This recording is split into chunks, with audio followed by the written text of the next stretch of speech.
Hey listeners, my name is Kayla and this is Dark Tales from the Road.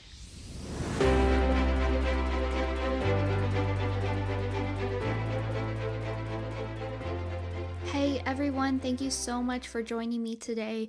I'm very excited about this episode. I'm pretty sure I say that on every episode, but I just love doing the research. I love finding out all these crazy facts that I never knew and then exploring these new places and finding lore and hauntings and the macabre and conspiracies and cults and all this stuff. So I love doing this podcast and I couldn't do it without you guys. So thank you so much for all of your support. If you're new to the podcast, you can follow me on Instagram at Dark Tales from the Road. I have a Facebook group, Dark Tales from the Road Podcast. I have a Twitter, Dark Tales FTR, and I have a TikTok at Dark Tales from the Road, and I have a YouTube if you guys would rather listen to these episodes on YouTube. Let's go ahead and get started today. So we are heading to Hawaii. I have never been. Yeah, let's travel to Hawaii. I'm really excited about this lore. It's about the Waipi'o Valley and the Night Marchers. So I literally tried to translate every Hawaiian word, so I made sure that I said them correctly. So if I did not, please let me know. So Waipi'o, I hope I'm saying it right. So it's in the Waipi'o Valley in Hawaii. So here's a little bit of history about Hawaii. If you're new here, I like to do a little bit of history about the state, the city, and then I jump into the topic that we're discussing today. So Hawaii is made up of volcanic islands. It's in the Pacific Ocean, and a lot of the people that came there around the 7th century. Yes, I said that correctly. 7th century. They were like Polynesians from Tahiti and Marquesas, and they were the first people to settle in Hawaii, and their cultures really coming together created this very unique culture and helped them survive on these extremely isolated islands. The native Hawaiians that were there, they developed a caste system. With a caste system, people are born into specific classes, and you remain in them. You cannot move around. So it's a lot of it is with like royalty and priests and slaves, and what you're born into is what you remain the rest of your life. A slave cannot come up to royalty, things like that. Each island in Hawaii really took on specific trades. So like Oahu was a cloth manufacturing. Maui, they had artisans and they specialized in canoes. Then chiefs emerged also from Hawaii, Maui, Oahu, and Kauai. So each island had, their own chief and royalty and stuff like that. So in 1810, there was a king known as Kamehameha, and he really brought these 4 areas together into a single monarchy, a single kingdom, and he was the ruler until his death in 1819. He was then succeeded by his son, King Kamehameha II, and he ruled until his death in 1824, and then the king's other son, Kamehameha III, came in to rule. So I'm going to call them King K because I can only say that word so many times and I've messed up royally already. So King K III, he volunteered to give up his power. He wanted to create a constitution and let his citizens of his kingdom have rights. And so he did, what America did, and he split his government into the same executive, legislative, and judiciary branches. So he was still known as King K III, and he stayed in control of these branches. So he would work with the house nobles and the tenants of the different houses to really help them represent citizens' rights. So it's a lot like our system now where we vote in people to help with our communities and to represent the citizens in their area fairly, They were really worried about foreign attack because they were on these isolated islands, and so King K III, he sent different delegates to the United States and Europe in 1842. And so with that became the recognition of Hawaii and their independence. And so they had a bunch of treaties signed by many foreign leaders that year to help protect them. In 1819, kind of going back a bit, Protestant missionaries came to Hawaii, and the king accepted them into the area. The first one was Reverend Hiram Bingham, and him and his fellow missionaries arrived in Kailua in 1820. So over the next 40 years, these Protestant missionaries established churches and congregations throughout the Hawaiian Islands. And then more Europeans and Americans were coming into Hawaii, and they were transforming it because they were whalers. They had changed Hawaii's economy by getting rid of just trading and making it a cash-based economy. And it also marked the beginning of including agriculture into their economy based on the crops that were able to grow there, most notably sugar and coffee. But all of these farms or plantations, if you want to call that, were run by wealthy white Americans. So all these farms and plantations that were growing fruit and sugar, they required workers, and so these plantation owners brought in immigrants to help boost their economic opportunities. So people came from Japan, China, Philippines, Korea, and Portugal, and a lot of those people stayed in Hawaii. So 1877, the monarchy had fallen. A group of Hawaiian natives and some foreign nationals, including Americans, they forced King K III to sign a new constitution, which instilled themselves as the government instead of King K ruling this government. It was actually called the Bayonet Constitution. So, there was a coup that took over the monarchy, really separating, and its leader, his name was Stanford Ballard Dole. And he actually is a part of the family that started the Hawaiian Pineapple Company, known as Dole Food Company. So like Dole bananas. And he actually became the president of the Republic of Hawaii. 1898 is when Hawaii was formally annexed into the United States and used as a military base to protect themselves from the Spanish in Guam and the Philippines during the Spanish-American War. And then not until 50 years later is when Hawaii was admitted to the Union in 1959 as the 50th state of the United States. Some native groups actually say that they are still an independent kingdom. They really contest and protest the annexation. So Hawaii has been huge when it comes to the military.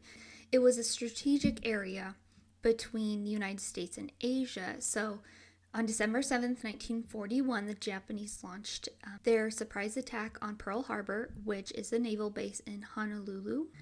And it destroyed 20 vessels, killed more than 2,300 American soldiers, including more than 1,100 that were on the USS Arizona that was destroyed. So after the attack, Hawaii declared martial law until 1944. So that's 3 years later, and it was the longest in U.S. history.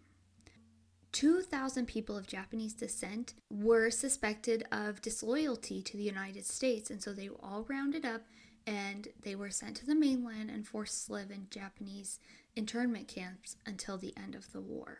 So that's kind of a dark spot on our history, So during the start of the 21st century, agriculture was huge all throughout the islands of Hawaii, and Del Monte's pineapple division actually moved out of Hawaii to find cheaper farmland. Huge part of their economy just gone. But they really rely on tourism and the military to drive their economy today. Again, it's a very highly desirable place to visit, and it's also huge for a lot of the wealthy people around the world. It has the highest median home price of any state in the United States. So there's a lot of prominent people that live there, including, or have homes there, like Oprah Winfrey, Jeff Bezos, Mark Zuckerberg, Larry Ellison, he's the CEO of Oracle, and he is literally one of the richest people in the world. And he bought 98% of the land on the Hawaiian island Lanai and all of its commercial properties. Anyways, so here are some fun facts that I found on history.com. I love their fun facts. Before the arrival of the British captain James Cook in 1778, the Hawaiian language was oral only. They were actually taught by the missionaries that came to be able to read their language so they could communicate the scriptures of the Bible and translate it into their native language. In 1898 and in 1978, they're dealing with becoming a U.S. territory and their language. And what I find fascinating is Hawaiian language only contains 13 letters, 5 vowels, and 8 consonants. Very cool, very different. I love it. In 1866, there was an outbreak of leprosy that spread throughout Hawaii's population, and there was no cure. So there were more than 100 people that were forcefully shipped to Kalaupapa on the island of Molokai to live in isolation. There's literally an island just for people with leprosy. And it peaked in 1890, where more than 1,000 people lived in this leprosy colony. Pretty crazy. The Mount Waialeale in Kauai is one of the wettest places on earth. It can get around 500 inches of rain each year. Hawaii has extremely rich soil, a lot of volcanic soil, just perfect for farming. So it's the only U.S. state that grows coffee, even though California did recently start its own coffee venture. But these coffee beans are handpicked in Hualalai and Manalao Mountains on the Big Island. So Kona coffee is the world's most expensive coffee at $62 a pound for different brews as of 2022. They have a mountain there called Mauna Kea. It's Hawaii's tallest volcano. So it stands 13,000 feet above sea level. But it stretches an additional 20,000 feet below the surface of the water. And so technically, it is the tallest mountain in the world, around 33,000 feet, while Mount Everest's elevation is 29,000 feet.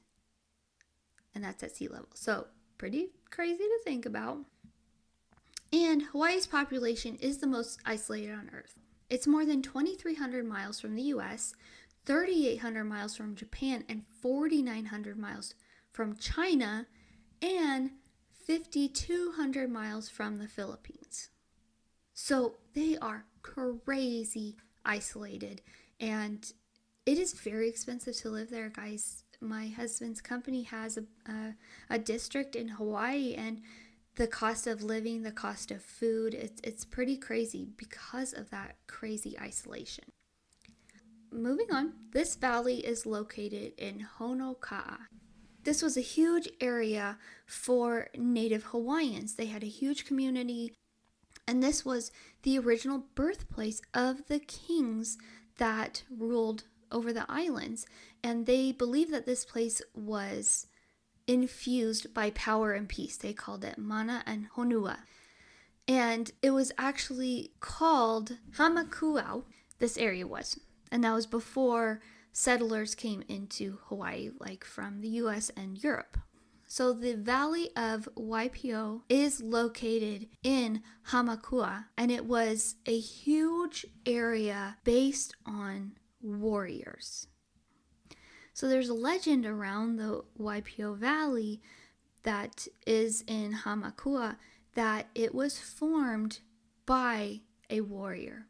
He dragged his club through the land to demonstrate his strength, and that's how Waipi'o Valley had come into place. And they also believe that King Kamehameha was born out of this Garden of Eden and its fertile land, and that's how he became king and ruled over all of the islands. And other stories say how Polihau, a beautiful goddess, actually formed the beauty and the presence of Mauna Kea, the source of many of that area's water. And when I read that, I just pictured Moana. I know it's a little different, but like how she laid down and formed a mountain and stuff like that. So we're going to jump into Waipi'o Valley. It is, again, like I said, home to the oldest kings and used to be really densely populated. But now it's mostly wilderness, and there are farmers that farm taro. It's a huge staple to Hawaiian food, and it just has like a couple dozen, like really not very many people living there. Fun fact, the 1995 movie Waterworld had a very Hawaiian twist to it. So the land that they discovered at the end of the movie by the survivors, so I'm sorry if you haven't seen it, spoiler alert, but it's a crazy movie. I liked it. But yeah. So at the end, they discover this land saying it was Mount Everest, but it was actually the Waipi'o Valley. So the waterfalls that you see in the final scene are the Kaluahine Falls, which you can actually only see these on rainy days. So to get to this valley is a very steep road. What's kind of crazy when you look at this road, I'm going to kind of compare it to some other roads. So some parts of the road can reach up to a 45-degree grade, which is insane. And it actually would make it the steepest road in the world compared to a lot of well-known roads. There's Vale Street in Bristol, England. It's 40%. There's Ffordd Penllec, in Harlech, Wales. It's 37%. There's Canton Avenue in Pittsburgh, 37%. There's Baldwin Street in New Zealand at 35%. Eldred Street in Los Angeles, it's at 33%. Baxter Street in Los Angeles also, it's at 32%. And then Filbert Street in San Francisco is 31%. It is a paved road, it is a public road, but it's only open to four-wheel drive vehicles because of it being literally the steepest road of its length. And because of its steepness, it has this lore around it by local Hawaiians that says it is a gateway to the underworld. They call it Luaomelu, which is hidden from view by the sand of the area. Another story here by a storyteller. His name is William Drake Westervelt, and he wrote a book called Myths and Legends of Hawaii. And there are two famous stories that he tells in this. So again, I'm going to read quote for word from William. Quote, "In this valley dwelt the priest who in the times of Maui was said to have the winds of heaven concealed in his calabash. Raising the cover a little, he sent gentle breezes in the direction of the opening. Severe storms and hurricanes were granted by swiftly opening the cover widely and letting a chaotic mass of fierce winds escape. The story of magical powers of bird and fish, as well as the strange deeds of the powerful men, are almost innumerable. Not the least of the myths of the Waipi'o Valley is the story of Nanaue, the shark man, who is one of the cannibals of ancient times.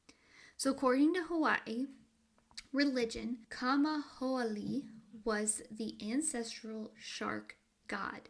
He was the brother of the lava goddess Pele. The shark was the guardian of the ocean, and he stayed in the caverns beneath the islands. He liked Maui the best. So it is believed that he would guide ships that were lost at sea to safety if the ships offered things to him and incantations were made for him. It's things like that. So the priest, he would be signaled by the thrashing of his, head, his tail, and then the priest would pour a liquid called awa. It was said to be, quote, a narcotic liquid concoction of the kava plant, and pour that into the sea for him. So that was their offering that helped them get back to their route, back to shore, things like that. There's also a tradition that came from the Polynesians that arrived in Hawaii, really touching on divination. So the story says, quote, one day while swimming near the valley, Kamahoalihi saw an exceedingly beautiful young woman named Kaylee bathing on the surf. He was so smitten with her, he took mortal form, presenting himself as a chief from some distant island. He was welcomed openly by the people of the valley, who were impressed with his lavish gifts, handsomeness, charm, and gamesmanship. He was offered his choice of wives among all the young women, and he chose Kaylee. He relocated her to a remote home near a lagoon that connected to the ocean, where she bore a son. So Kamaho'alahi revealed his true identity. He is the shark, so this ties in with the shark, to his bride, and continuing the story, quote, news that he could not stay with her because he had to return to his underwater kingdom. He also informed her their son would not be wholly mortal.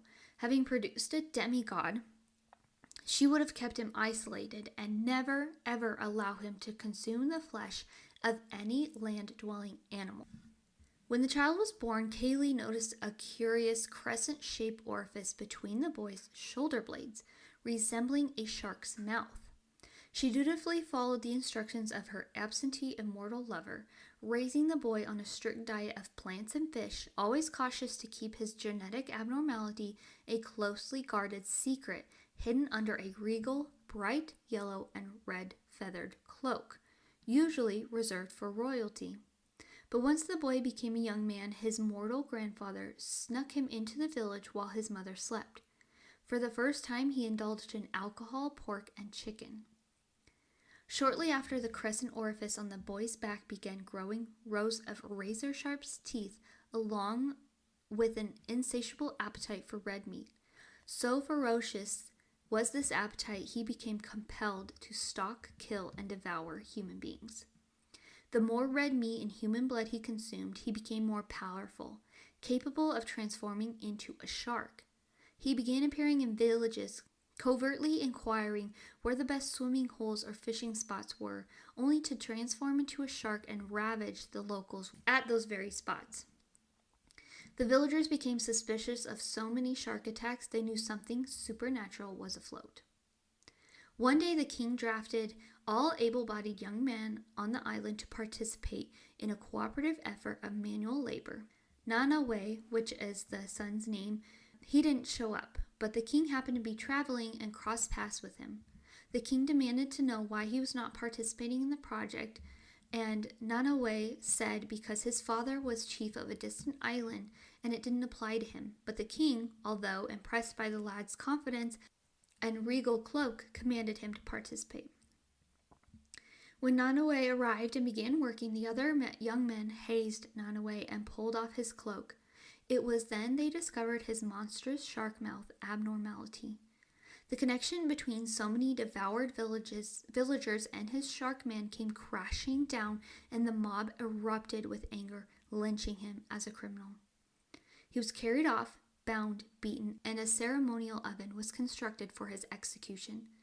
He was roasted alive as sentencing for his many murders, and his flesh was itself consumed by the nobles so that his mana a term described his life force or essential energy, could be absorbed.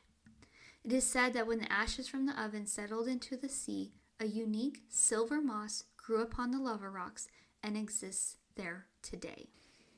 The legend goes back to the Waipi'o Valley, and it's believed that it's the portal to the underworld and the land of the dead. There's specific cliffs that reside there, which the soul of the deceased would leap and descend down into the realm. Milu was the deity of death there. He ruled the underworld, and his name is synonymous with the realm. It is identical to the Greco-Roman tradition and the deity Hades. So it said that this subterranean entrance to the underworld has been buried beneath the black sands that have deposited over the top of it because of the sweeping ocean tides. The natives say that the spirits of the dead can and do observe the living from the underworld realm. They reward honorable deeds of their ancestors, and they can punish them also by turning the living into stone by staring at them. Another legend here, in 1810, the war with King Kamehameha was over. He emerged as the ruler of Hawaii. So a lot of what happened while he ruled was trying to establish goods that they could give to other areas like Britain, Spain, the US, China. And doing all this, he became very greedy, and he was causing famine and literally extinction of the area and the people that lived there that he was ruling over. So when he passed away, it was very secretive. There was a lot of rumors and myths going around about it, but the biggest thing to come out of it is that his tomb is hidden and has never been discovered. So there's different theories about its secret location. Some say he was buried with other ancient royals in Maui, but others say that his favorite fishing pond was drained and he was sealed beneath it, and then it was filled again. So Kamehameha was from Hawaii, and he grew up there and he died there. I hope this is all making sense. It's so hard to say these words, and I'm falling over my tongue, so I hope this makes sense. So that's a little bit about the valley, the city, and the state. So now we're going to march in with the night marchers, because this myth, I think, is so cool. There's a lot of myths and legends in Hawaii about deities, demons, demigods, and they emanate greatly from the Waipi'o Valley in Hawaii. So it is actually haunted by the Waipi'o, which are known as the night marchers. There have been few reports that they march during the day, but they are always seen at night. When you see them, they look like ancient warriors, and they're marching in their battle form. And they have ancient weapons, and they are dressed in their normal gear, but it's very decorated, helmets and cloaks, and they march to the sound of a drum, a beating drum.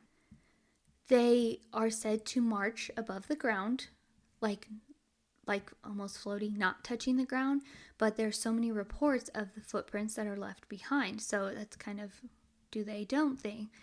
They are some that carry the torches in their battle form, and you can hear them chanting.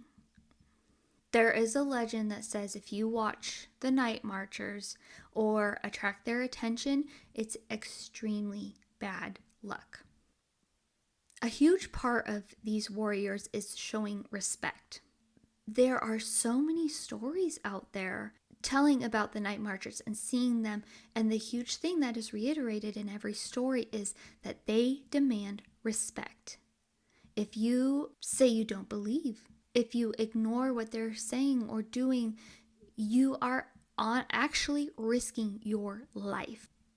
They are bound to protect their relatives for life and throughout eternity. When they're coming, you will feel the ground beneath you start to tremble. You will hear their chanting and the call of the warriors, and you will hear the pounding feet hitting the earth. So when you hear that, hide. No joke, hide. A huge red flag that you will smell is of decay, and that is a huge tell that they are there. They've arrived, they're coming. And you can smell, death and the bloody battle that they were in or going to. Native Hawaiian people, they actually put a plant out. It's called a tai plant, and it is said to provide protection from the night watchers and ward off evil spirits. So if they encounter a home with this plant, they will go around it until they regain their dedicated path. So they always stay on a certain path. Before I said hide, but there are some that even say that there's nowhere to hide. When you sense their presence around you, you can try to hide, but the biggest thing that you can do is fall flat on the earth with your face buried in the soil. Remain perfectly still, and in your mind, you think about the respect for these men and you submit to them. You think about submission, and if you do not, you will die. If you do all of this, you will not die.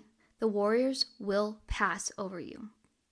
There's another theory that if you're already on the path of the night marchers, you must strip naked and lie face down. And another one is that peeing on yourself will keep you alive. So whatever you decide to do, go for it, but be careful.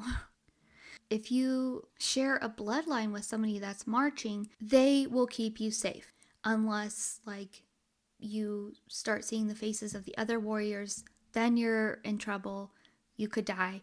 But, the warriors within your bloodline are there to protect you for eternity. So, the phenomenon of ghost tales has been a huge part of the culture in Hawaii since ancient times.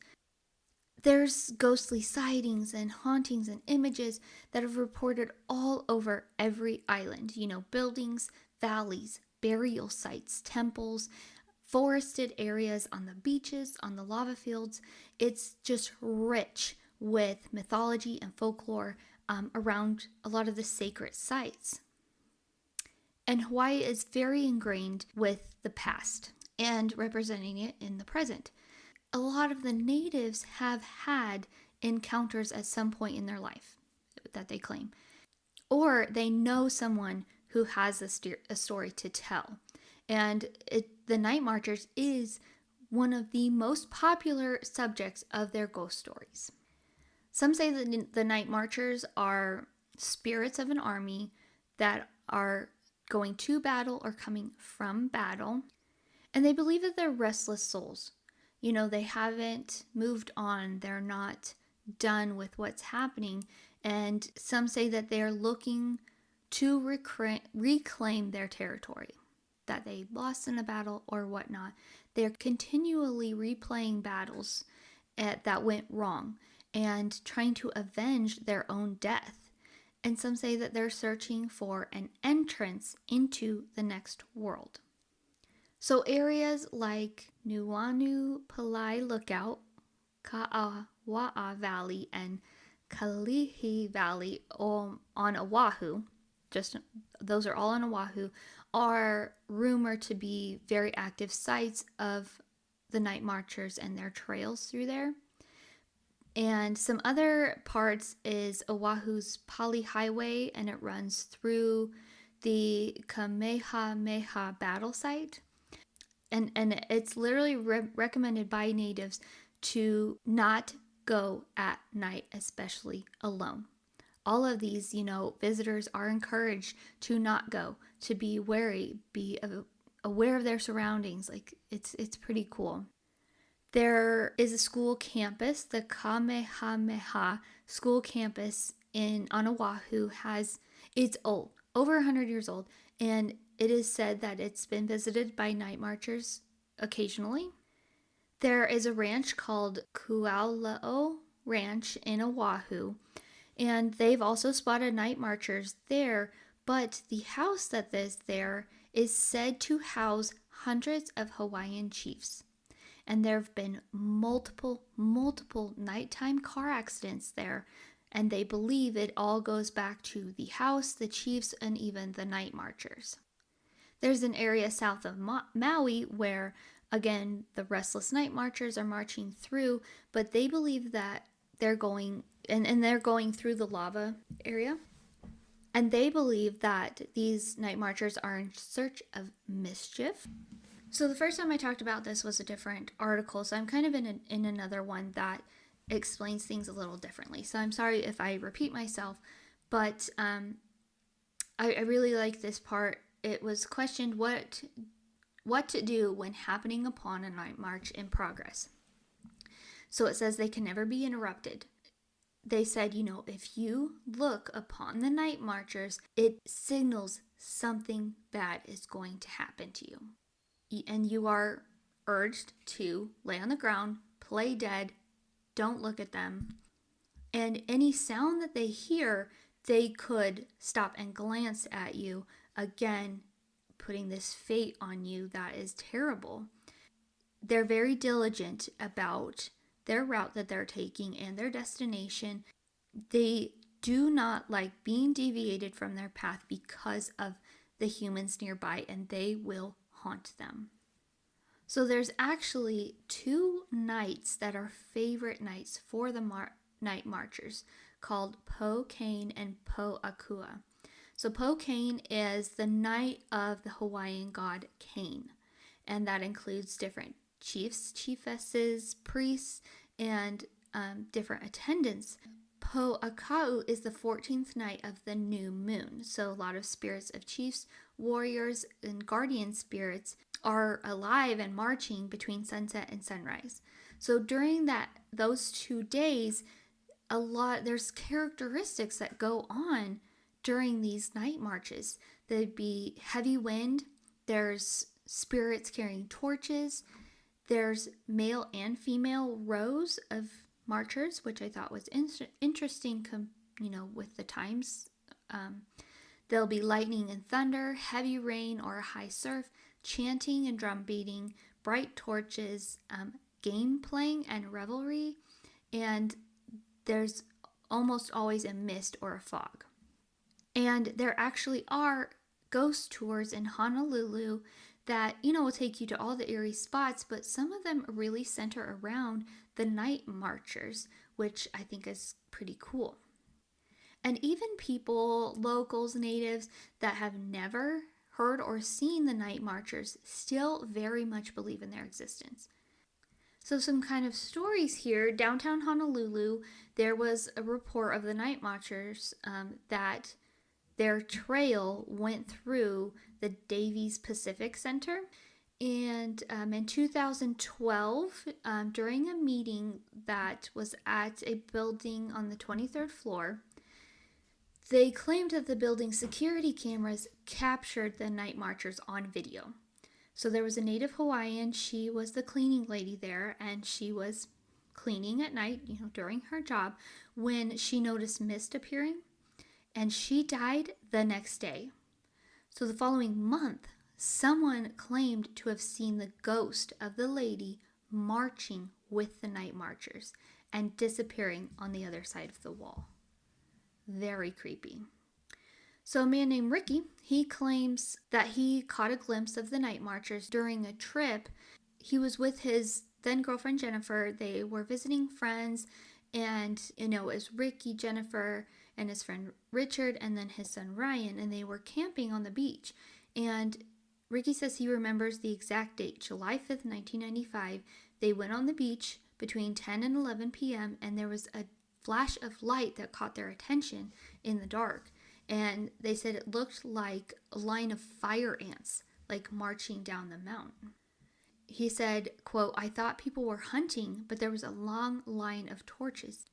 He's looking at an endless line of torches kind of disappearing into the mountains, and he realized they weren't hunters. He knew the folklore of the night marchers. He knew instantly. He said he heard the rumors of it when he was a kid attending YMCA camps and stuff like that. And the staffers there would warn young campers about the night marchers and the path that they take through that area. And he said it was the exact same spot. Ricky and his friends, they survived to tell the tale, but he refuses to go back. So the first documented record of the night marchers goes all the way back to Captain Cook's arrival in the islands. We briefly spoke about him. Some of the archives that they found references to the night marchers, this phantom army, their spirits led by King Kamehameha, and that they were pacing on the island of Hawaii. And we've talked about their path multiple times, and like the Thai plants, how they will go around those houses. But if you don't have that protection, nothing solid in their path is going to stop them. So they will go right through your house. And people say that it leaves this fear in your house, that you literally need to cleanse your house and bless your house before you can live in it again. It's very creepy. So here's another story, and it's very interesting. It's sad, but I think it's a great story. So I'm going to read it word for word. I do have the link to it. I believe it's a Reddit one in my show notes. But I want to read it word for word. So, quote, "The last time I went to Oahu with a college friend of mine named Chris, he and I were spending a week there for spring break. I'll be honest, I was enjoying the freedom of exploring the island without my family. We rented a car, spent the first few days traveling all through Honolulu. On the third day, we rented a car and took a road trip to the North Shore. We spent most of the afternoon there, and by the time we drove back, the sun was setting. I was driving since I knew the geography better than Chris did. It seemed like there were no other cars along the Pali Highway that night. It felt as though the darkness was closing around the car like a fist. And next to me, Chris yawned. 'Hey man, can you pull over? I need to pee,' he said. 'Seriously?' I said. I glanced in the rearview mirror. Still no cars. Fine, make it quick. We're coming up to the Nuuanu Pali Drive. I turned off the highway, pulled over once, and found a good spot. With a mumbled thanks, Chris got out of the car and slammed the door. I watched him walk back the way he had come. I waited. When he didn't show up for 5 minutes, I became irritated. After 10, I began to worry. When 15 minutes passed, I got out of the car. 'Chris,' I yelled, 'what is taking so long?' No response. 'Chris,' I repeated. That's when I heard the sound in the distance. It was faint, but definitely growing louder. Boom, boom, boom. It was a drum beat, and it was coming from back towards the highway. Down the road, I saw a line of flickering lights steadily making its way towards me. I felt a burst of fear, but I couldn't leave Chris. I cautiously crept towards the lights, staying in the shadows. As the beat of the drums vibrated through my body, the deep, low sound of a horn pierced the air. I began to notice some details of the procession.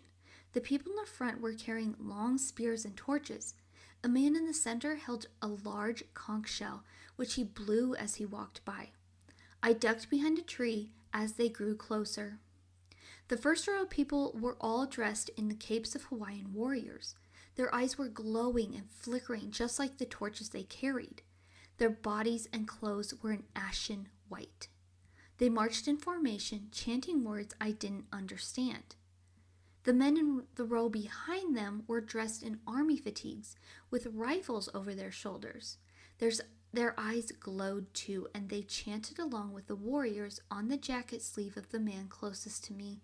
I saw an insignia of a hand carrying a torch surrounded by a hexagon. I recognized that symbol. I'd seen it in my history books. It was for soldiers of the 422nd regime of World War II, composed of Japanese Americans from Hawaii. The third row contained a mix of Hawaiian warriors and army soldiers, except that I saw one chanting figure without a weapon, dressed in modern clothes. It was Chris. I gasped. The procession stopped. As one, they turned their heads and stared straight at me. I ran. I stumbled back on the road and sprinted towards the car. Behind me, the drum beat was at a frantic pace. The chanting grew louder. Too late. I remembered the legends the parents told me. The night marchers are the ghosts of old warriors are said to wander the island at night. If you do not lie down and close your eyes when they appear, they will make you join their procession. They'd done that to Chris, and now they knew I'd seen them. I reached the car, yanked the keys out of my pocket, and pressed the unlock button. The car stayed silent. I grabbed the door handle and yanked it over and over. The drumming had reached a frantic pace, and the chanting had turned into shouts. I looked back. The night marchers had almost reached me. The ghosts in front were brandishing their spears. I closed my eyes and waited for the inevitable. Suddenly a voice called out, "He is mine." The chanting and drums stopped. I opened my eyes. A single ghost was standing between me and the procession. He wore a plain uniform and a cap on his head. The sleeve of his jacket had a chevron with a star in the middle. When I saw his face for a brief moment, I thought it was my father's. The ghost pointed at me. "He is mine," he repeated to the procession. The warriors lowered their spears slowly. The drumbeat up started again, and the horn sounded. The night marchers turned away from me and continued down the road. The ghost who had spoken slipped back into their ranks and disappeared among the rows. The car unlocked with a click. I didn't question my luck. I threw myself inside and sped past the ghosts. I didn't slow down until I was back in Honolulu. I reported Chris missing. There's still no official word on what happened to him, although I have a feeling the police know more than they let on. Chris's parents don't talk to me. I can't blame them. How could I when the only reason I survived was through dumb luck? At the time, I'd forgotten the final part of the night marcher's legend. If they see you, you can only escape if a relative already marching with them recognizes you and claims you. My grandfather. I don't know how my grandfather knew it was me. Perhaps he thought I was my father, or maybe when my family visited his grave, he truly listened to our greetings for every year. In the morning, I brought a bouquet and drove up to the cemetery. I left the flowers on my grandfather's grave, even though I'd never taken Asian philately piety, all of that seriously. I'm not sure what that is. I apologize. And I knelt down and I bowed, and it felt right. Once the police told me I could leave, I changed my ticket and flew home. I never returned since. I can't tell you not to visit Hawaii. It's a beautiful place full of unique experiences, but if you do go, be careful at night. If you hear drums and chanting and see lines of torches coming towards you, run away if you can. If you can't, lie down, close your eyes, and don't look until they're gone. Some parts of the culture are better left alone. Ooh, so I don't know his name, but such a crazy story. Believe it if you want or not, but I had to include it. I thought it was a great story for this. So here's another story. Again, I'm going to quote it word for word just so you get their voice in the story. Quote, "If you're ever in Hawaii, I wouldn't recommend venturing out in the forest at night. So I experienced a pretty frightening event when I visited my friend in Hawaii last March.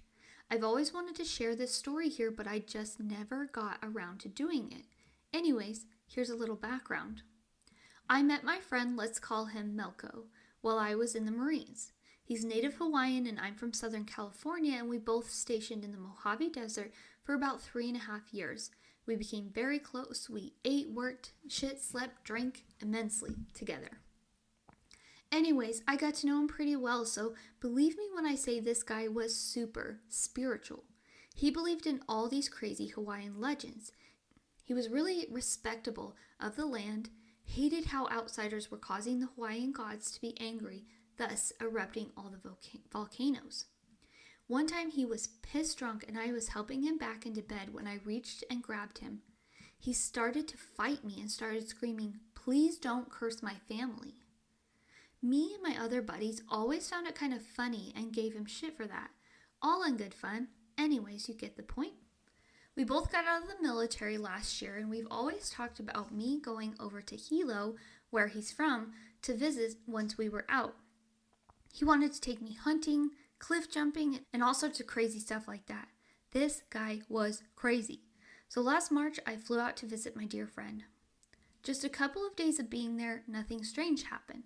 I love it there. It was nice seeing Melko, getting drunk, going swimming, seeing sea turtles, and all that happy horse shit. On the third night there, he decided to go boar hunting. So he got his Jeep loaded up with the essentials and started out in the rainforest. We went down this dirt trail for a couple of miles, go out, and began hiking. He used to boar hunt all the time with his uncle, so I felt comfortable even though we were only equipped with a makeshift spear, a couple of machetes, and some tomahawks. I didn't really think we were going to catch anything, just thought it was fun being out in the middle of the forest at night. It was pretty spooky though. I couldn't help but think of Jurassic Park. We were hiking probably about a mile out, not on any trail, just making our way through the dense forest. The next part, I swear, was real. Craziest shit in my life. Out in the distance, we heard yelling, singing, kind of howling. But it wasn't from animals. It sounded like human. Melko froze. He was like, quote, shit, dude. I just looked at him. What the fuck is this about, dude? Sounds like people are singing. I wasn't really scared till I saw my friend look absolutely petrified. I thought maybe it was just some campers, but the yelling got louder and it seemed like it was pretty fucking close. My friend dropped everything and threw himself on the ground. Dude, get down, he hushed at me. I was pretty scared at this point, so I did just that. I asked him what was wrong, but he didn't answer. The yelling started to get clearer, and it sounded like a few dozen people. Then we started to hear drums. No shit, they were beating drums. They were loud and were in rhythm. Holy shit, dude. Those are ancient warriors, man. Trust me, take off your clothes, Melko said, then proceeded to take all of his clothes. No shit. He was butt-ass naked, laying face down. He kept insisting I take my clothes off, but I was really confused, thinking this was a prank. But the drums got louder and louder. We were both quiet, and every time I tried asking him what warriors he was talking about, he would shush me. Whatever was beating those drums and making those chants were right behind us, in the trees. I don't know how they moved so fast and silently when me and Melko had to fight our way through the jungle. The chants and beating suddenly stopped, and I swear there were people right behind us watching us. Then I got the biggest chill ever, all throughout my body. From my toes to my ears, we just stayed there, on the ground, silent, for a few minutes. We heard the drums beating again, only this time in front of us and pretty far away. They grew faint. Dude, let's go, my friend said as he got up with all of his stuff in his arms and started yelling. Yes, still butt naked. He put his shorts and shoes on after a bit of running. We sprinted all the way back to the Jeep and booked it out of there. It wasn't until we got back to the house that he started talking. He told me that those chants were ancient warrior spirits, and the purpose of laying down while nude was so they can scan our bodies, so we can show them that we meant no harm. Now, I'm a huge skeptic about shit like that. I was raised Catholic, and I used to be super religious in high school, but I grew away from religion in general ever since then. But fuck, what I heard that night, what I felt was very much real. There was no way it could have been some teenagers playing a prank. They moved too swift through the forest and they covered so much distance. Ever since my visit, I haven't experienced anything like it. Anyways, if you're in Hawaii and hear random ass drums in the middle of the night, get naked and stay the fuck down. That was kind of a funny one, but that's crazy. That would be such a crazy situation to be in. I don't know how to describe these stories, so I'm like, it's crazy. But so that's some of the folklore that also hangs around in the valley in Hawaii. all the islands, stuff like that. So I kind of wanted to include those because I thought they were interesting.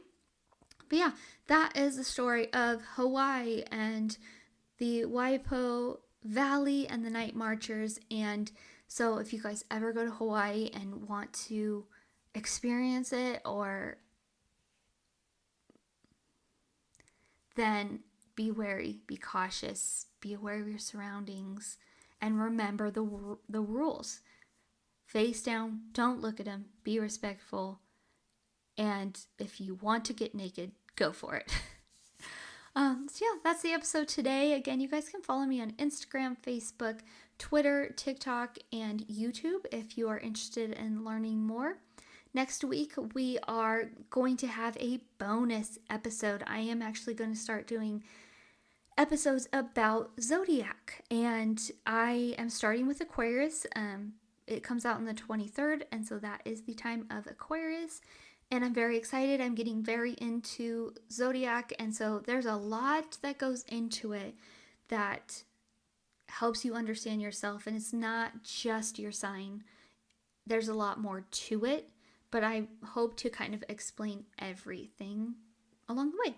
So thank you so much for listening. I've gotten some reviews on iTunes lately, and I'm overwhelmed with how sweet they are and how generous. And please go on to everywhere that you find your podcast and rate and review, please. I would greatly, greatly appreciate it. And I can't wait to see you guys next time when we do the zodiac for Aquarius. Thanks again for listening, and we'll see you later.